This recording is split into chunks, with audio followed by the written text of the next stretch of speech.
vous faites jouer en fait avec nous pour la Coupe du Monde et vous pouvez gagner un panier garni juste avant les fêtes de Noël. Il suffit juste de me donner en fait les 2 finalistes probables et le vainqueur. En ce début décembre, c'est le sport à la mode. Même les moins passionnés par la Coupe du Monde se laissent tenter par un pronostic. Eh ben, je vais dire France-Brésil. Et le vainqueur? La France? Ah bah Bien oui. sûr. On met France-Brésil? Allez, marchons. Allons-y comme ça. Alors, si ils perdent, un gare à vous. Donc Claudine, France-Brésil. Perdu. Cette finale n'aura jamais lieu, mais ce n'est pas très grave. Au marché, on joue pour le plaisir. Stéphane. Ils n'ont pas forcément la notion de pari en tant que tel, c'est plus un pronostic. Justement, on n'utilise pas le terme pari, on préfère utiliser le terme pronostic, ce qui déjà enlève psychologiquement un premier frein, puisque quand on dit pari, effectivement, il est question généralement d'argent, alors que pour le côté pronostic, c'est plus un côté sympa, familial, entre amis, quoi. Mais la nuit tombée, les enjeux sont bien différents. La France affronte la Pologne, une défaite éliminerait les Bleus. Si tous regardent la télévision, certains clients jettent aussi un œil à leur smartphone. J'ai parié sur du coup France-Pologne, j'ai mis soit Griezmann ou Mbappé buteur. Et du coup j'ai fait un combiné, c'est-à-dire que j'ai ajouté un autre pari pour augmenter ma cote. On regarde ce qu'on veut parier, on clique, on mise et ouais, ça dure 20 secondes. Vraiment c'est hyper rapide. Rapide et surtout très accessible. À cette table d'amis, presque tous ont une expérience avec les paris sportifs. Je commençais surtout sur la première ligue, parce que je regardais que ça et du coup je voulais faire des petits paris et tout ce qui passait. Et au final, j'ai pas mal gagné au début, genre vraiment pendant 5-6 mois je crois que je faisais que gagner et ensuite j'ai tout reperdu. Les seules fois où j'ai parié, c'est quand avec des copains j'ai fait confiance un peu trop et donc j'ai parié sur des choses et au final j'ai perdu, ça m'a un peu vacciné, du coup je parie pas du tout. Sauf quand il y a des gros matchs comme ça met un peu d'enjeu, quoi. Si à cette table on mise des petites sommes, à quelques mètres de là, ces parieurs jouent dans une autre division. J'ai misé sur le Maroc contre la Belgique. La cote était à 4,50. J'ai misé 200 €, puis j'ai pris 900 €. C'est un risque à prendre aussi, mais ça permet d'arrondir les fins de mois. Je trouve que c'est vraiment une bonne chose pour arrondir les fins de mois. Puis en tant qu'étudiant, ça peut que m'aider. Ça fait 3 ans maintenant que je suis dans ça. Maintenant, quand je perds, il m'arrive de désinstaller l'application. Et quand je sais qu'il y a un match, malgré moi, mon épaule de gauche me dit de réinstaller cette application. Encore raté. 20 ou 200 €, peu importe les sommes misées, lorsqu'un pari est gagné, l'émotion est toujours présente. Maintenant, il faut plus que l'Angleterre, vu que j'ai fait un combiné, il faut qu'il gagne. Donc là, tu as eu le résultat que tu souhaitais. Exact. Si l'Angleterre gagne 3-0, 588.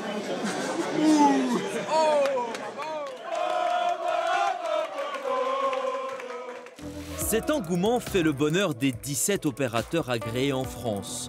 Nom du buteur, score à la mi-temps, du foot au billard, quel que soit le sport et le pays, vous pouvez dépenser votre argent comme vous le souhaitez.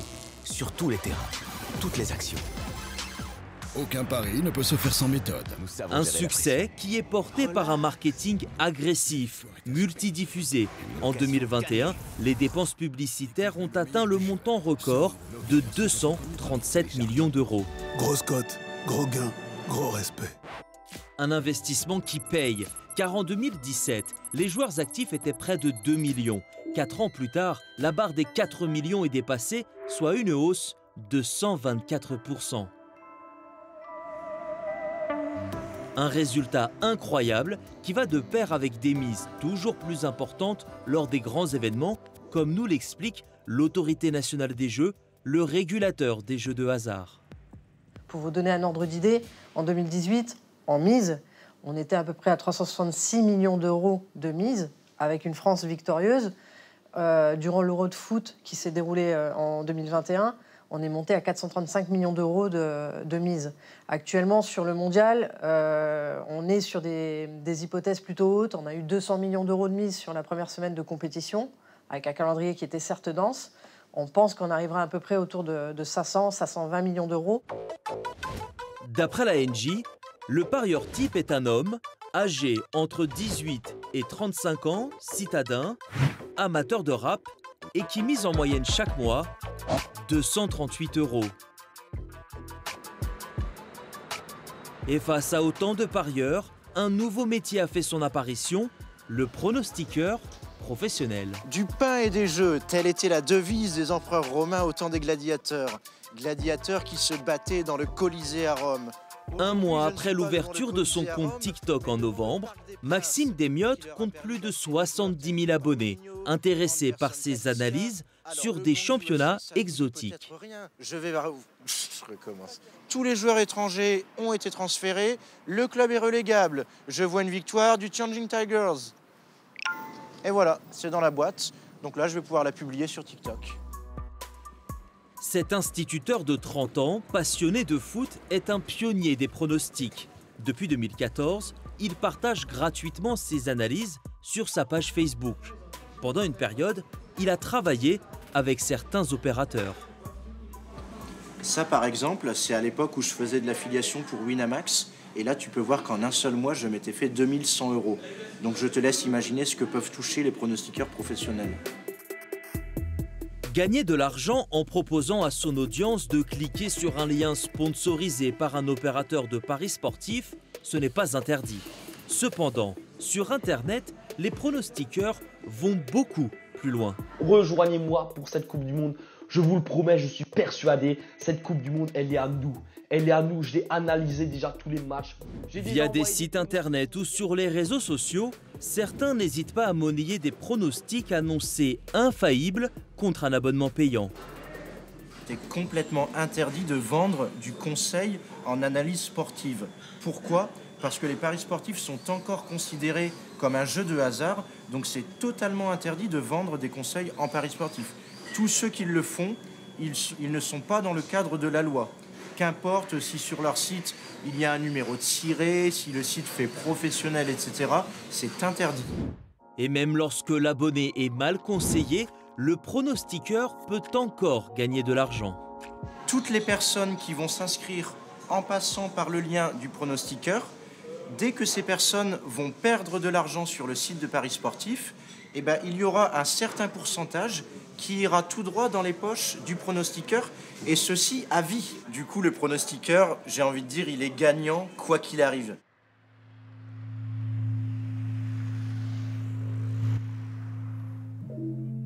Je viens de perdre mon travail à cause du jeu. J'ai le sentiment d'être esclave du jeu. Je me retire définitivement des paris sportifs. C'est devenu une drogue. 10 ans que je joue au paris. J'ai perdu environ 140 000 €. D'après Santé publique France, sur 100 parieurs sportifs, une quinzaine risque de basculer dans une pratique problématique. Ça a été le cas de François, ancien addict pendant 12 ans, il a accepté de nous parler. Il faut vraiment différencier cette addiction d'une autre. On prend la cigarette, on voit quelqu'un fumer dans la rue, voilà, je sais pas, il y a quelqu'un, il va dire « Ah, je suis dépendant, je fume 2 paquets par jour, c'est compliqué d'arrêter ». Ok, mais la personne n'aura pas trop de mal à en parler finalement, parce que c'est visible. Alors que les paris sportifs, c'est vraiment quelque chose de très intime. Les gens seraient surpris de voir à quel point il existe tout type de profil de personnes qui sont addictes aux paris sportifs. L'addiction aux jeux d'argent est reconnue comme une maladie par l'OMS. Aujourd'hui, il existe des structures spécialisées sur ces sujets. Les signes, ça va être déjà une perte de contrôle, c'est-à-dire qu'on ne va pas réussir à s'arrêter malgré les pertes. On va observer une envie de se refaire. Donc à chaque perte d'argent, ça va être je vais continuer encore et encore jusqu'à récupérer le gain. Et même quand il y a un gain, il y a cette idée de pouvoir encore gagner plus. Donc c'est vraiment un cercle vicieux. Une préoccupation aussi pour le jeu qui devient un centre d'intérêt principal. Donc c'est commencer à se questionner quand ça prend beaucoup de place, quand on se sent plus préoccupé, qu'on va délaisser des activités qu'on aimait par le passé, que ça a un impact sur le travail. Face à un loisir qui se transforme parfois en pathologie, 2022 marque un tournant. Les campagnes de sensibilisation se multiplient sur les écrans. L'idée de ces marketeurs, c'est de les faire rentrer dans ce cycle en fait. Parier, c'est pas rien. Si vous avez des questions, rendez-vous sur le site Joueurs Info Service. 200 balles à l'inscription. Fini la vie cheap. Et la prévention passe aussi par des clips de rap destinés au jeune public. À devenir riche sur un all-in. Je dégaine l'appli et c'est cheap. Dans le stade, scène de l'US. Dans ta poche, pas de liasse. En novembre, les opérateurs en ligne ont même dû signer une charte de bonne conduite afin d'éviter des publicités comme celle-ci. On voit un jeune d'une vingtaine d'années, manifestement d'un milieu social plutôt modeste, qui, grâce à un pari sportif, offre à sa maman tout à fait une nouvelle vie. Avec l'allégorie de l'ascenseur, donc on la voit monter dans les différents étages qui symbolisent un peu les étages de l'ascenseur social. Hein. Plus on monte, plus c'est luxueux. Second degré ou publicité mensongère, l'ANJ a tranché et a interdit ce spot. Évidemment, faire croire à des personnes qu'avec du pari sportif, ils vont pouvoir changer de vie, mettre leurs parents à l'abri, résoudre toutes leurs difficultés financières, c'est quelque chose qui est totalement faux. Et d'autant plus faux que ce n'est pas vrai. C'est-à-dire qu'aujourd'hui, les parieurs sportifs qui gagnent plus de 10 000 € par an, la proportion elle est presque à zéro. Les opérateurs de paris en ligne ont aussi l'obligation légale de ne pas s'adresser aux mineurs. Pourtant, un tiers d'entre eux a déjà joué à des jeux de hasard en ligne ou dans un bar PMU. Interrogés, les buralistes assurent qu'ils vérifient au moindre doute car ils sont surveillés de près par la Française des Jeux. Ils vont contrôler les points de vente d'Orléans. Par exemple, ils peuvent même embaucher un mineur pour nous contrôler et pour faire jouer un mineur, par exemple, pour voir si on va fournir un jeu quelconque aux mineurs. Ça arrive même très souvent, même encore plus maintenant. Donc le jeu est hyper contrôlé en France. Ah ben super contrôlé, oui. Et pourtant, impossible d'empêcher les plus déterminés de valider leur grille. Il faut regarder les compositions, tout ça avant, les joueurs qui jouent, ceux qui jouent pas. C'est mieux, comme ça il y a plus de chances de gagner. À 19 ans, ce jeune homme a déjà une longue expérience des jeux d'argent. Je commence à parier très jeune. Je commence à parier vers 14 ans. 14 ans, je commence à déjà passer mes premiers tickets. C'était quoi comme ticket, comme pari? Que du foot. Que du foot. Je joue que, depuis que je suis petit, je joue que au pari foot. Il n'y a jamais eu de souci, le fait que tu as été mineur, on t'a jamais dit non, pas toi, etc. Ah si, plusieurs tabacs. Après moi, quand j'étais petit, je faisais grand, mais plusieurs tabacs, ils me refusaient, ils me disaient carte d'identité, tout ça, ils voyaient que j'étais mineur. Je vous ai dit, la technique, c'est quoi? C'est juste d'envoyer un monsieur, par exemple, le monsieur assis là. Moi, si j'aurais été mineur, je lui aurais dit, rentre m'acheter mes clopes, passe-moi mon pari en même temps. Il n'aurait pas trouvé de... Ça le dérange pas. Si ça le dérange pas, il le rentre, il le fait directement. Chez les 15-17 ans, 12% sont considérés comme joueurs problématiques, selon une étude de l'Autorité nationale des jeux. Cette année, face à l'addiction, 46 000 volontaires se sont fait interdire de jeu.